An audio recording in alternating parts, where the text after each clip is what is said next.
Okay, here with a trainer talk, and we want to go over something that gets talked about all the time because it has to. How do we actually load and unload a hip, right? You hear coaches get into your backside or like get out of your hip, and they throw the stuff around, but we want to make sure it's cleared up that everyone has an understanding of what's actually happening when we say those terms, right? We have to know what we're talking about, at least be educated in the things that we're saying if we want to be effective in our coaching strategy.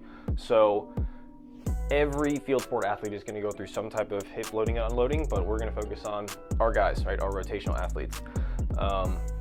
First, let's break it down just really quickly into some structural importance. What's actually happening when we say load a hip, or what is a hip? Because some people might not have even seen something that looks like this.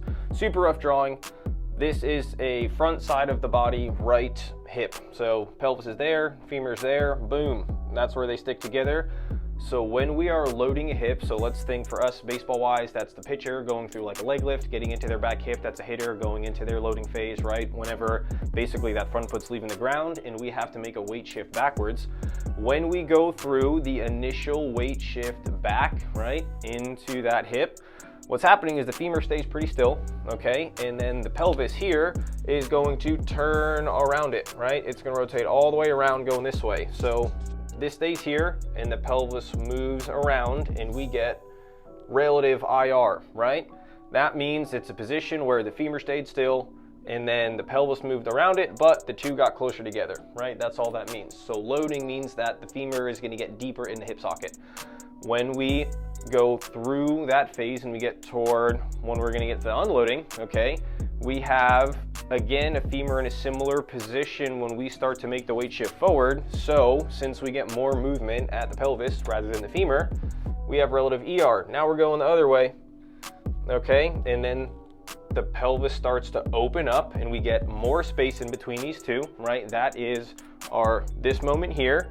And then once we hit our like foot strike moment, so for pitchers, hitters, whatever, and we start to get what looks like the back hip rotation for most people, this moment of back leg turn, that's when the femur itself actually starts to do stuff and we get real actual internal rotation of the femur, because now the pelvis is in the same spot but the femur is getting closer and that little gap in there got smaller.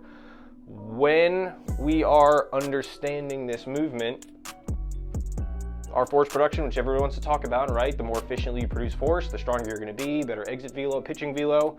That's going to start happening here, okay? When we get to that relative ER portion, for us to go back the other direction, we got to push to get open, starting to produce a little force, but then the majority of it will happen when we actually push through the ground, okay?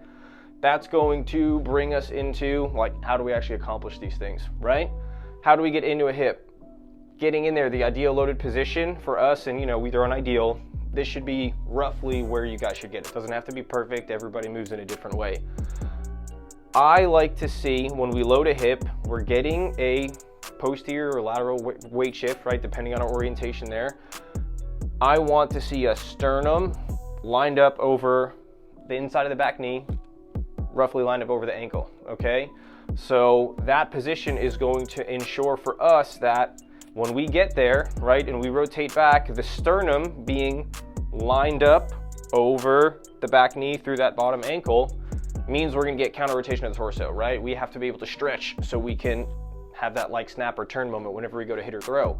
And then being lined up over, right, the inside edge of the back knee and the inside of the ankle means that like when we get to the loaded position, we will have, you need to feel the weight right through the middle of your foot, right? It should be the heaviest right in the middle portion so we're not rolling toward the outside. And if anything, we might bias the inside edge of our foot since we're gonna have to push through pronate in order to produce our force.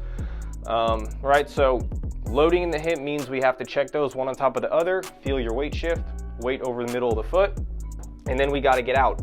So to get out or unload our hip, we have to get all the way out. Too often we see our like squash the bug moments versus triple extension. So when we have an opportunity to train and bias it or over exaggerate it, we will. That's the difference between if there's posterior weight shift and then spin and squashing the bug, that weight stays back. And everybody knows that in order for us to make contact or at ball release, so whether you're a hitter or a pitcher, your weight will get off that back foot. It will fully or almost entirely shift forward. Same thing for a pitcher releasing the ball. The weight has to shift forward so we can get all the way out of our back hip. So here we're gonna make sure we bias that in unloading, we get a real triple extension moment so we can push through the ground and produce force instead of load and spin out, and then we end up not producing force, keeping the weight back, and we don't use all of our energy moving through. So a lot of information, but it's pretty simple. You have to make sure you get all the way loaded in an ideal position, right? So we can capture the energy, and then we have to make sure we get all the way out. Favoring, right, our triple extension versus squash the bug, you need to weight shift forward to fully unload a hip. Hopefully that wraps up some questions that some people might have, or at least gives some more information on what you're truly trying to accomplish rotating. And if you guys have any questions, drop a comment.